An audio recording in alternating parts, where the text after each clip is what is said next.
भी सूरज ढलता गया और तुम लाइट चालू करते गए। उसी तरह शिव पुराण की कथा भी कह रही है, जब धीरे धीरे सूरज ढलता गया तो तुमने लाइट चालू करी है। उसी तरह जब जीवन भी धीरे धीरे ढलता जाए तो थोड़ा भजन चालू करते जाना, तो जिंदगी की सार्थकता हो। सूरज ढला तो हमने लाइट चालू कर दी, जीवन ढले तो थोड़ा भजन चालू कर दो, थोड़ा स्मरण चालू कर दो, थोड़ी भक्ति चालू कर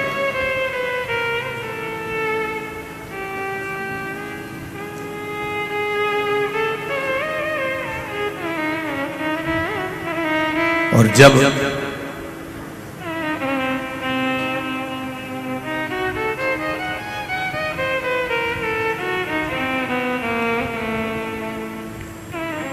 भक्ति का बल बढ़ता है ना, तो सुख अपने आप बढ़ जाता है।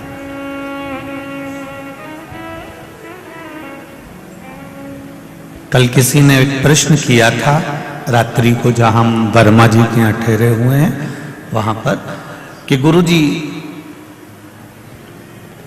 बड़े बड़े महात्मा जन आते हैं, गुरु जन आते हैं, बहुत बड़ी बड़ी बातों के अनुसार वो हमको समझाते हैं।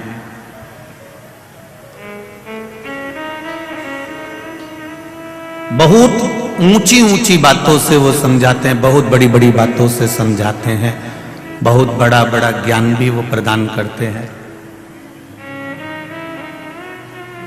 उन्होंने कहा, क्या गुरुजी आप छोटी छोटी बातें घर की, परिवार की, मोहल्ले की, रिश्तों की, ये छोटी छोटी बातों से समझाते हो,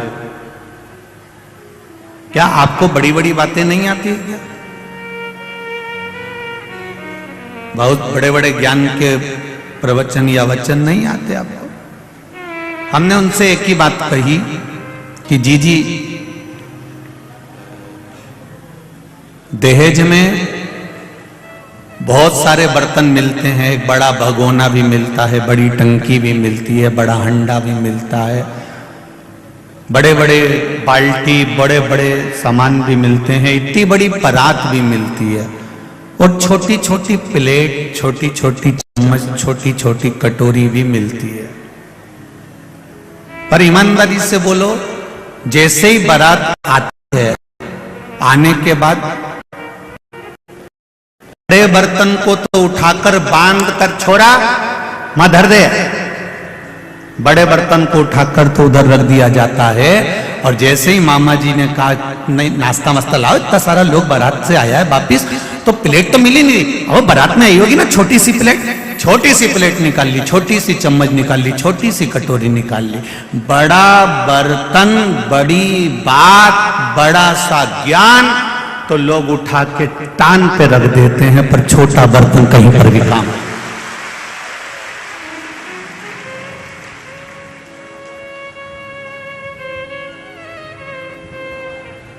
बोलो तो सही है कि गलत है? छोटा बर्तन कभी भी काम आ जाएगा, पर बड़ा बर्तन हर कभी काम आएगा क्या? बड़ा बर्तन तो तुमने आया दहेज में से उठा के रख दिया, पर छोटा बर्तन, छोटी कटोरी, प्लेट, चम्मच तो कभी भी काम आ जाए, और तुमने कह दिया छोटा बर्तन निकाल लो। उसी तरह शिव महापुराण में ये छोटी छोटी जो बातें आती हैं, ये छोटे बर्तन की तरह होती है। जब तकलीफ आती है, छोटा बर्तन सामने आकर खड़ा हो जाए। जब तुम्हें लगा कि ये छोटा बर्तन की जरूरत है, अब मुझे ये चीज की जरूरत है, तब वो सामने आकर खड़ा हो जाता है। लोग कहते होंगे, लोगों के मन में भाव आता होगा, गुरुजी तो टोटका बताते रहते हैं, उपाय बताते रहते हैं, ये बताते रहते हैं। मेरा निवेदन है, पूरे चारों तरफ इस ग्राउंड के आसपास में कहीं ना कहीं गीता प्रेस गोरखपुर की शिव महापुराण की किताब मिल रही होगी, पोथी मिल रही होगी। उसको एक बार अपने घर में रखकर दिल से धीरे धीरे आराम से पढ़ना। उसमें आपको बेलपत्री कैसे चढ़ाना है, दुर्वा कैसे चढ़ाना है, काली मिर्च कैसे चढ़ाना है, काली तिल कैसे चढ़ाना है, भस्म कैसे लगाना है, त्रिपुंड कैसे लगाना है, एक एक चीज का वर्णन किया गया।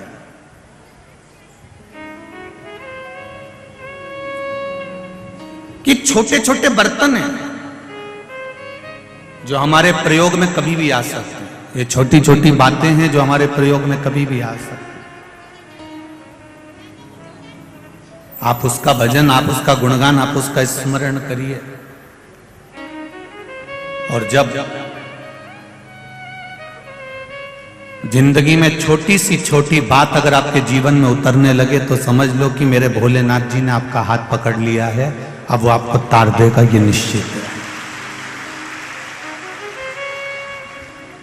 हम ये कभी नहीं कहते कि शिव पुराण सुनोगे तो लक्ष्मी आएगी, शिव पुराण सुनोगे तो ये आएगा, शिव पुराण सुनोगे तो वैभव आएगा या धन आएगा। हम इतना जरूर कहते हैं कि शिव पुराण का अगर एक शब्द भी आपकी जिंदगी में उतर गया और आप अपने कर्म में लग गए, अपनी मेहनत में लग गए और अपने कर्म के अनुसार आगे बढ़ने लगे, छोटे से छोटे काम को भी बड़ा मानकर करने लगे, छोटे से छोटी परेशानी को भी, छोटी सी परेशानी को भी इग्नोर करते हुए, एक साइड छोड़ते हुए, बड़ी परेशानी आई उसको छोटा मानते हुए भी जब हम बढ़ते चले गए तो ये निश्चित है कि शिव तत्व हमको प्राप्त हो जाएगा। अपना कर्म करना पड़ेगा।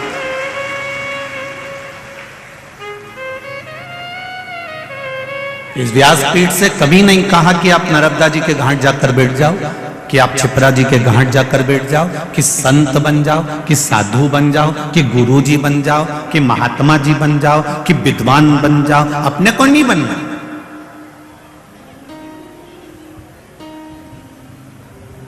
ना अपने को संत बनना है, ना साधु बनना है, ना गुरु जी बनना है, ना महात्मा बनना, ना साधु बनना, ना सन्यासी, ना तपस्वी, न किसी तीर्थ में जाकर जिंदगी भर के लिए बैठना। अपने को नहीं बैठना, अपना अपना घर में बैठो, जितना मन लगे अपने घर में लगाओ। क्योंकि वेद व्यास जी महाराज ने शिव महापुराण की कथा में लिखा है, सबसे बड़ा आश्रम होता है गृहस्थ आश्रम। शंकर भगवान अपने पुत्र गणेश जी के साथ रहते हैं, कार्तिकेय जी के साथ रहते हैं, धर्मपत्नी के साथ में रहते हैं, अपने पोता पोती नाती पंती के साथ में रहते हैं।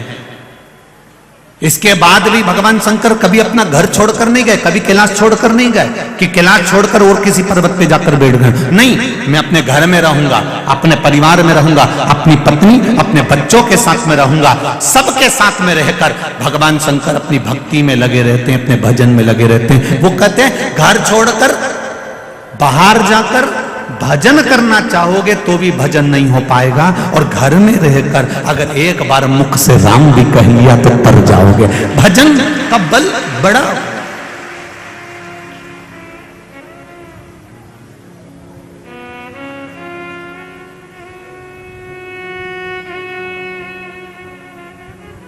क्या मिल रहा है आपको जो आप इतनी चारों तरफ।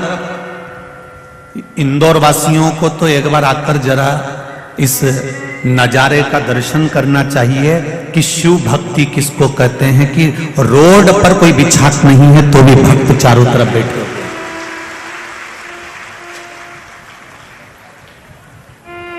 रोड पर कोई बिछात नहीं है, लोग अपने झोले में चद्दर लेकर आए हैं, पन्नी लेकर आए हैं, आसन लेकर आए हैं और चारों तरफ बिछा बिछा के। और कितनी समझदार मेरी बहनें होंगी और कितने समझदार मेरे भाई होंगे, चार चार डंडे भी लेकर आए, उसमें चद्दर को बांधकर चार कोने से पकड़कर उसके अंदर बच्चों को बिठाकर शिव महापुराण की कथा सुन रहा है।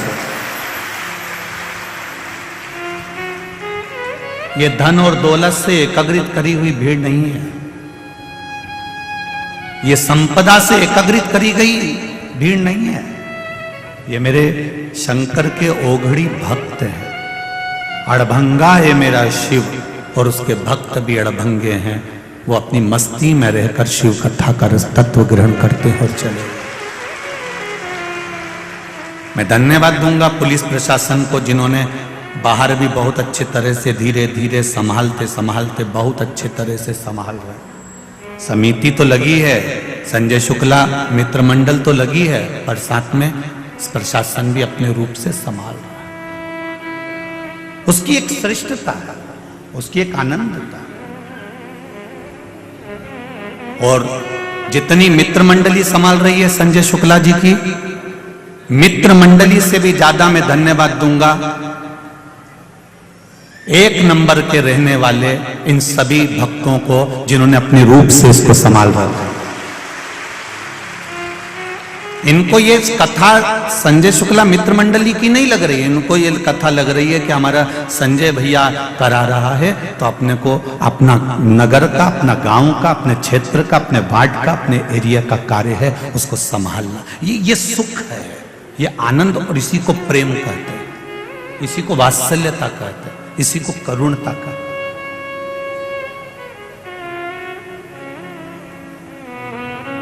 ये आपका स्नेह, ये आपकी भक्ति। और इंदौर वासियों ने ऐसा नजारा कभी देखा हो तो मुझे जरूर बताना। ऐसा नजारा कभी देखा हो जो रोड पर लोगों को कथा सुनते देखा हो तो जरूर सूचित करना। अपार जनता, अपार भक्त, अपार जन समुदाय शिव तत्व में डूबे हुए, भगवान के विरल भक्ति में डूबे हुए।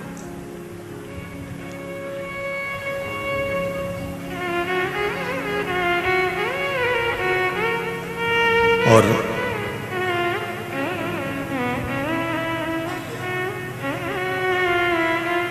ये भक्ति अविरल होना चाहिए, ये भक्ति का सुख अविरल होना चाहिए। ऐसी अग्रणता रखना चाहिए, ऐसा ही प्रेम रखना चाहिए कि अपने क्षेत्र की जब कथा है तो उसमें अपन सबका सहयोग किसी न किसी रूप में। कितनी शांति है, इतनी भीड़ होने के बाद भी बच्चे नहीं बैठे क्या इसमें? ढेर बच्चे बैठे हुए हैं, छोटे छोटे बच्चे भी बैठे हुए हैं, छोटे बच्चों को लेकर माताएं भी बैठी। कितनी शांति है, तो शांति का अनुभव करिए। वो तो कहीं कहीं का बेरू ऐसा रहता है जो गदर कर देता है, और वो भी इसलिए करता है क्योंकि उसको सिंदूर नहीं चढ़ा होता है। अगर उसको एक तोला भी सिंदूर अगर चढ़ गया होता, एक लटकाने वाला मिल गया होता, मतलब बर्फ चढ़ गई होती सिंदूर के साथ में, तो फिर वो गदर नहीं करता। गदर वही करता है कि तुम मुझे जानते नहीं हो, तुम मुझे पहचानते नहीं हो। मेरे कार्यकर्ताओं से भी निवेदन, उसके पांव पड़ कर कह दिया कर, ऊपर तुझे कोई पहचानता है? ऊपर अगर कोई पहचानता हो तो हम भी तेरे को पहचान जाए, कोई दिक्कत नहीं। यहां तो तेरी चल जाएगी, पर वहां तो मेरे डमरू वाले की ही चलेगी, उसके सिवाय किसकी चलने वाली है? कहां भक्ति का एक आनंद के साथ कथा का रस तत्व है। जैसे जैसे जैसे जैसे अंधेरा बढ़ते चले जाते, जैसे जैसे अंधेरा बढ़ता चला जाता है, जैसे जैसे अंधेरा बढ़ रहा होता है, वैसे वैसे वैसे वैसे उस अंधेरे के साथ साथ साथ साथ लाइट चालू करते चले जाते हैं। चारों तरफ मैं आस्था वालों से कहूंगा, रोड पर जितनी पब्लिक बैठी है उसका भी दिखा रहा है, रोड पर जितनी पब्लिक बैठी है उसका भी दर्शन अवश्य करो, उसका भी चारों तरफ शिव तत्व को जाना, भगवान शंकर की सविरल भक्ति को पहचाना। और जब तक आप उस अविरल भक्ति को नहीं जानोगे तो जीवन का सुख नहीं मिल पाए। अंधेरा होते चले गया, तुम लाइट चालू करते चले गए, धीरे धीरे जैसे जैसे अंधेरा बढ़ता गया वैसे वैसे लाइट चालू करते चले गए। उसी तरह एक स्मरण आपको रहे, एक स्मरण आपकी जिंदगी में कि अवस्था ढलती चली जाती है, और अवस्था जैसे जैसे ढलती चली जाए वैसे वैसे भगवान की भक्ति को बढ़ाते चले जाओ, भजन करते चले जाओ, भगवान की भक्ति को बढ़ाते चले जाओ। और जैसे जैसे आप भजन को बढ़ाओगे अपने आप भीतर का प्रकाश होता चले जाएगा। सारी समस्या का हल भगवान शिव की अविरल भक्ति का एक फल, ज्यादा कुछ नहीं है। भगवान की अविरल भक्ति के लिए आपको बहुत ज्ञानी बनने की जरूरत नहीं है, बहुत सन्यासी बनने की जरूरत नहीं है, बहुत तपस्वी बनने की जरूरत नहीं है, बहुत संत बनने की जरूरत नहीं है। शिव पुराण कहती है आप बनो तो शिव भक्त बनो, भगवान शंकर के भक्त बनो।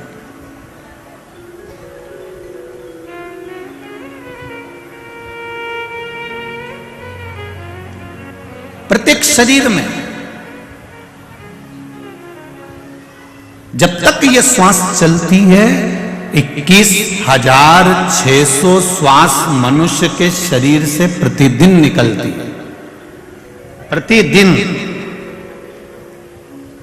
और 21,600 श्वास जो मनुष्य के शरीर से प्रतिदिन निकलती है, ये 21,600 श्वास में भगवान का भजन निश्चित होना चाहिए, क्योंकि ये श्वास में शिव समाया होता है। जब श्वास निकलना बंद हो जाती है, श्वास है, शिव है, तो शरीर है। और जब श्वास निकल गई, शिव निकल गया, तब ये शव बन जाता, इसका कोई महत्व नहीं रहता।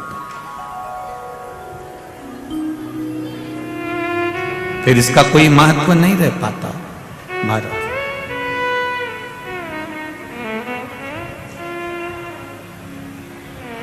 तेरी कृपा बिना न हिले एक भी लेते हैं श्वास, तेरी कृपा से बखान क्या करूं मैं, चपटी भभूत में खजाना हे गंगा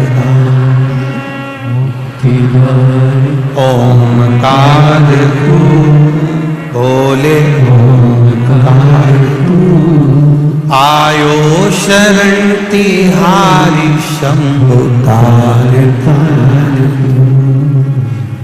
भगवान शिव की कथा कहती है, परिवार में जब समस्या आती है, प्रॉपर्टी की समस्या आती है, जमीन जायदाद की समस्या आती है, मकान की, घर की, कुटुंब की, परिवार में कोई भी समस्या खड़ी होती है, तो हम तहसील में जाते हैं, कलेक्ट्रेट में जाते हैं और जाकर पुराना रिकॉर्ड खुलवाते हैं।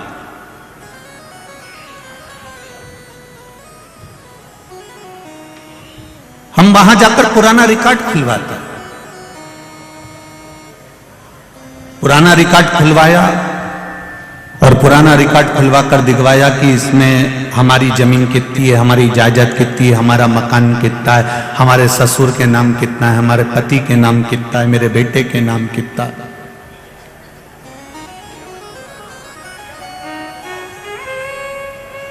हम दिखवाते हैं।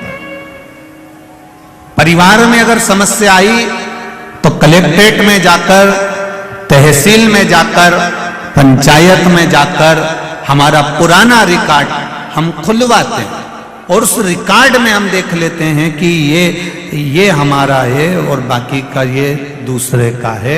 उसी तरह परिवार में समस्या आती है तो कलेक्ट्रेट जाकर, तहसील जाकर पुराना रिकॉर्ड खुलवाया जाता है, और जब मन में समस्या आती है तो कथा में जाकर पुराण खुलवाई जाती है।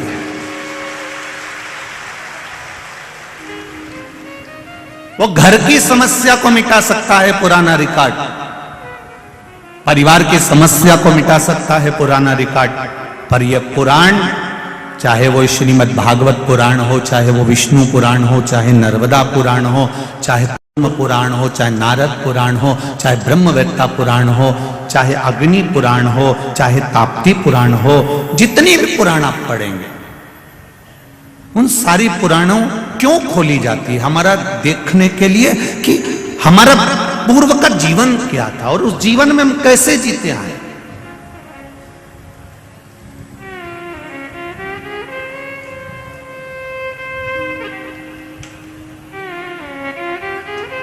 हमारी पूर्व की श्रृंखला कैसी थी, उस श्रृंखला में हम कैसे जीते हैं। हमारा भजन मीरा, कर्मा, नामदेव, ध्रुव, प्रहलाद, रामकृष्ण परमहंस जी, ये जितने भी हुए हैं जो भगवान की भक्ति को धारण करें, माता अहिल्याबाई जिन्होंने भगवान की विरल भक्ति को प्राप्त करा, शंकर भगवान का शिवलिंग माता अहिल्याबाई के हाथ में 24 घंटे रहता था। मां अहिल्या शिव महापुराण की कथा में वो बात कही थी। 24 घंटे भगवान शंकर का शिवलिंग माता अहिल्या के हाथ में रहता है, क्योंकि माता अहिल्याबाई का जो विश्वास है वो शिव है कि जब अटकूंगी तो मेरा महादेव मेरे सामने खड़ा हुआ है, फिर मुझे किसी के आगे हाथ जोड़ने की जरूरत नहीं पड़ेगी।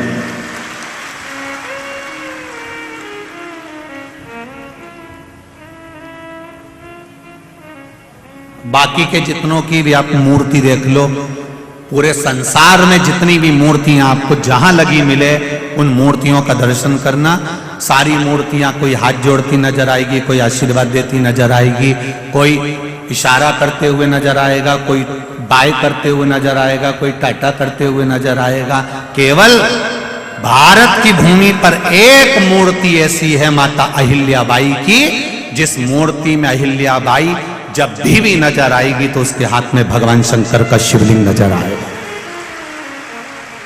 केवल पूरे विश्व में एक ही मूर्ति है ऐसी, माता अहिल्याबाई।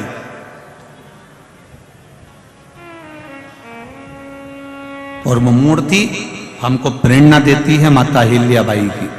वो मूर्ति हमको बताती है कि मैंने शंकर भगवान को अपने हाथ में लिया है, तुम भले हाथ में लेकर मत चलना, पर भगवान शंकर को अपने दिल में लेकर जरूर चलना, तो कहीं अटकोगे नहीं। अहिल्याबाई कह रही है, माता अहिल्याबाई का यह भाव वर्णित कर रहा है।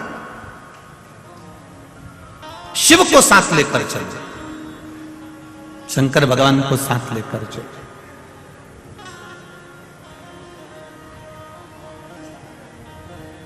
शंभु शरणे पड़ी मांगू घड़ी रे, दुख दया करी दर्शन दया करी दर्शन। ये हमें प्रेरणा दे रही है माता अहिल्याबाई, हमको प्रेरणा दे रही है। रामकृष्ण परमहंस जी हमको प्रेरणा दे रहे हैं, संत नामदेव जी, संत तुकाराम जी, मीराबाई, मुक्ताबाई, ये सब हमको प्रेरणा दे रहे हैं।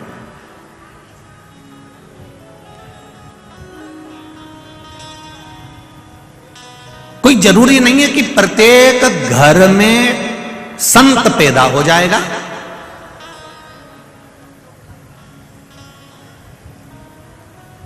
कोई पक्का नहीं है कि प्रत्येक घर में संत पैदा होगा, कोई पक्का नहीं है।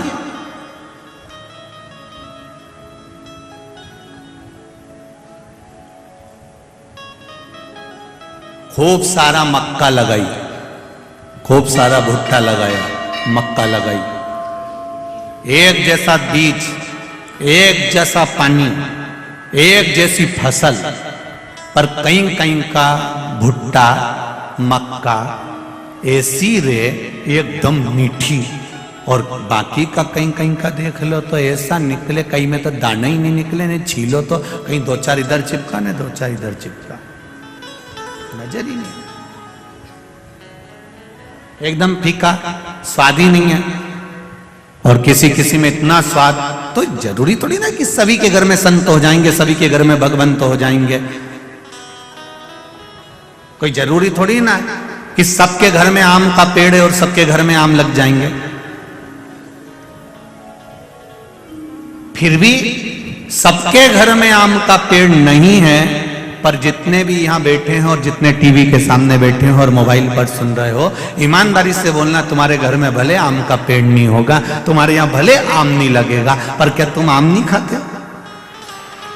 खाते हो। कहां से लाते हो? बाजार से।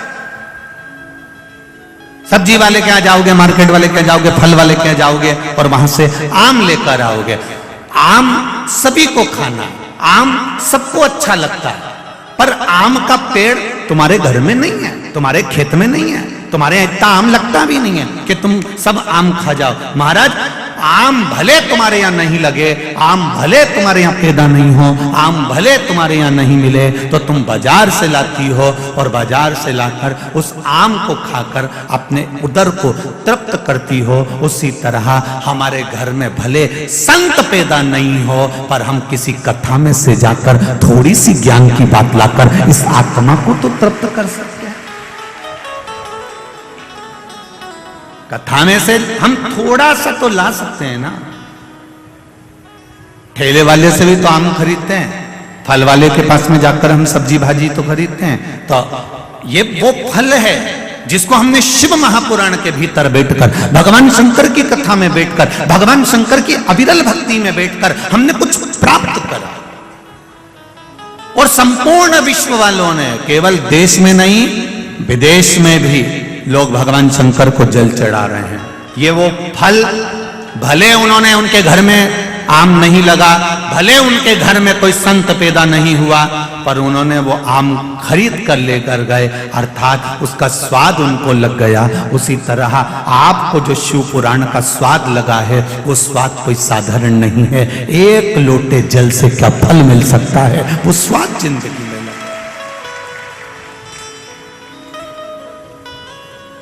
वो स्वाद मिल गया। एक बेलपत्री, एक बेलपत्री और उसका महत्व। एक बेलपत्री की मध्य डंडी का महत्व, एक बेलपत्री की पीछे की डंडी का महत्व, एक बेलपत्री में डूंठ जो लगा रहता है उसका महत्व, एक बेलपत्री के मध्य पत्ती का महत्व, एक बेलपत्री का राइट और लेफ्ट का महत्व, ये सब हम नहीं जानते थे। पर धीरे धीरे शिव महापुराण की कथा जब सुनना प्रारंभ करी, तो हमको बेलपत्री का महत्व मालूम पड़ा कि बेलपत्री में है क्या जिससे शिव प्रसन्न हो जाते हैं।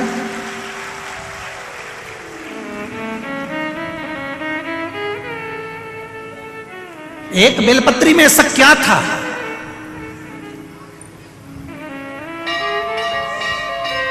कि माता पार्वती जी ने अपनी पुत्री अशोक सुंदरी से कहा, ए अशोक सुंदरी जाओ, आज शिवरात्रि का दिन है, मुझे शंकर भगवान की आराधना करना है, जाओ जरा बेलपत्री लेकर आओ।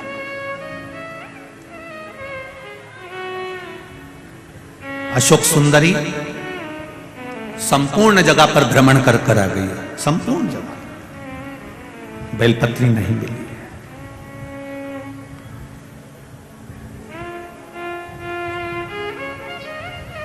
बेलपत्र नहीं मिली। आखिरी में जिस वन में अशोक सुंदरी का जन्म हुआ था, नंदन वन में, तो वह अशोक सुंदरी वहां पहुंची। अशोक सुंदरी को बेलपत्र प्राप्त नहीं हुआ। और जब अशोक सुंदरी को बेलपत्र प्राप्त नहीं हुई, तो ढूंढती ढूंढती ढूंढती ढूंढती और आगे चली गई।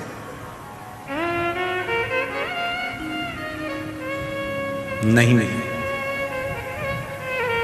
अंत में अशोक सुंदरी को लगा कि मेरी माता ने आज मुझे पत्र लिखकर भेजा है कि मेरी पूजन में बेलपत्र नहीं है। तो अशोक सुंदरी ने अपने 100 बच्चों को भेज दिया कि जाओ जरा बेलपत्र पता लगाकर। बच्चे जब अशोक सुंदरी के पुत्र पुत्री जाने लगे, तो उन्होंने, पिताजी ने पूछ लिया, अशोक सुंदरी के पति ने, राजा नहुष ने,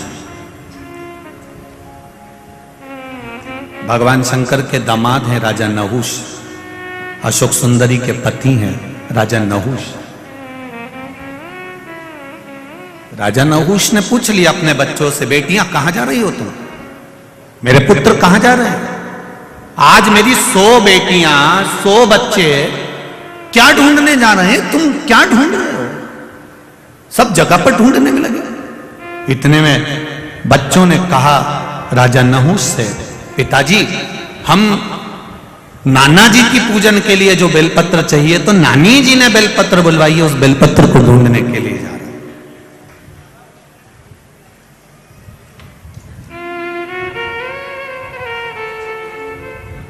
बेलपत्र ढूंढने जा रहे हो? हाँ ठीक है, जाइए। अशोक सुंदरी माता के बच्चे जब बेलपत्र ढूंढने के लिए गए तो उनको बेलपत्र, ये तो पार्वती जी का कोई एक अपने बच्चों को ज्ञान होगा, अपने बच्चों को प्रेरणा हो, और पार्वती जी की वो प्रेरणा हमको लेना है। कुर्म पुराण की ये संवाद, कुर्म पुराण का ये संवाद हमारे जीवन में हमको उतारना, इस संवाद को हम अपने जीवन में उतारें।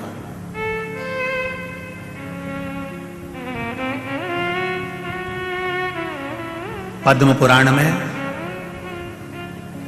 और कुर्म पुराण में अशोक सुंदरी माता का बहुत विस्तार से वर्णन किया गया।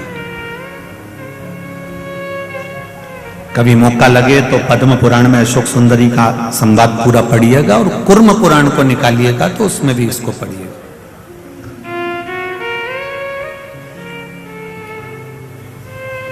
कुछ मां पार्वती मैया कुछ लीला कर रही है और ढूंढने में लगी हुई हैं नानी के लिए।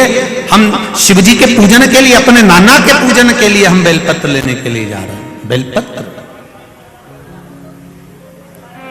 कभी मौका लगे, कभी मौका लगे तो जरूर एक मन में प्रश्न रखना, और जब श्राद्ध पक्ष का समय हो और आप लोग जब गया जी जाएं या कहीं पिंड दान करने के लिए, बद्रीनाथ जाएं, या कभी गया जी, कभी आप पंचवटी, जहां पुण्य क्षेत्र है वहां पर जब आप तीर्थ में कभी पिंडदान तर्पण करने जाएं तो वहां पर पिता, अपने पिता के घर का गोत्र, पिता, दादा, परदादा, इनका भी नाम पूछा जाता है, और फिर नाना के घर का गोत्र, और नाना, परनाना और नाना के घर का भी पूरा विस्तार पूछा जाता है।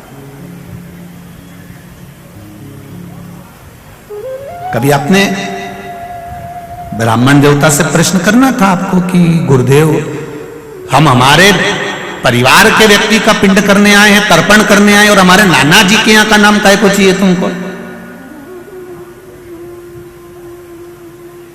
जब गोत्र इनका है, पिंडदान करने वाला ये है, तो फिर नाना के घर का क्यों चाहिए आपको? नाना के घर का क्या चाहिए आपको विस्तार?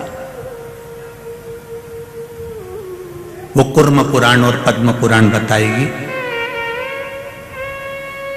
कि अशोक सुंदरी के बच्चे जब बेलपत्र ढूंढने के लिए जाते हैं, वो संवाद से इसको जोड़ा गया।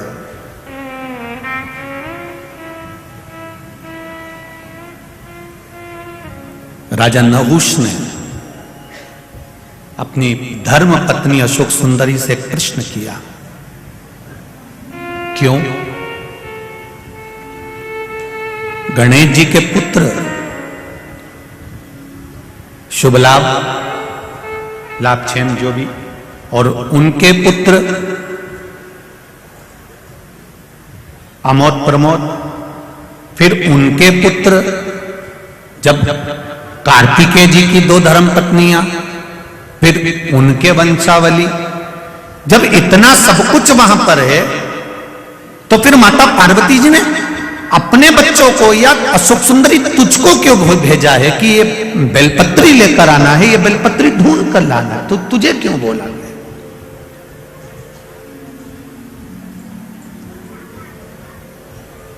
अशोक सुंदरी के मन में भी ये बात अटकी।